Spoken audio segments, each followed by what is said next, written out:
يوم حزين جدا في إقليم العرائش. الأمور بدأت كتخرج عن السيطرة بسبب السيول الجارفة.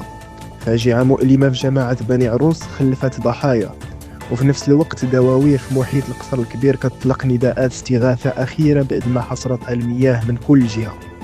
أشنو واقع تما دابا، وكيفاش كتعامل السلطات مع هذا الوضع الاستثنائي؟ بقاو معنا. بداية بالخبر الصادم من منشر بوجرية بجماعة بني عروس، حيث تسببت الانهيارات الأرضية الناتجة عن كثرة الأمطار في سقوط منزل على رؤوس قاطنيه.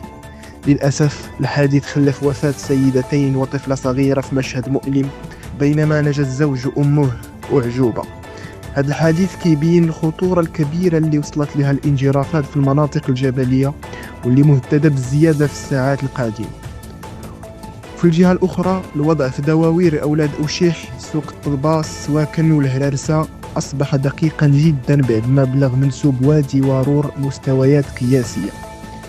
مياه الودان بدأت كتقتحم المنازل، والسلطات طالبت سكان قرى الدرابلة والبواشتة بالإخلاء الفوري.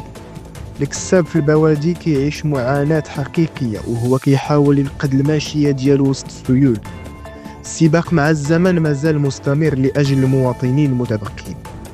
هذه الظرفية الصعبة كتحتاج منا كاملين الحيطة والحذر والتضامن مع خوتنا المتضررين. نتوما اللي متبعينا من المناطق المنكوبة، قولوا لنا كيفاش دايره الأوضاع عندكم دابا. دعواتكم مع خوتنا في العرائش والقصر الكبير. بارطاجيو الفيديو باش يوصل صوتنا. تابعوا أخبار اليوم تيفي.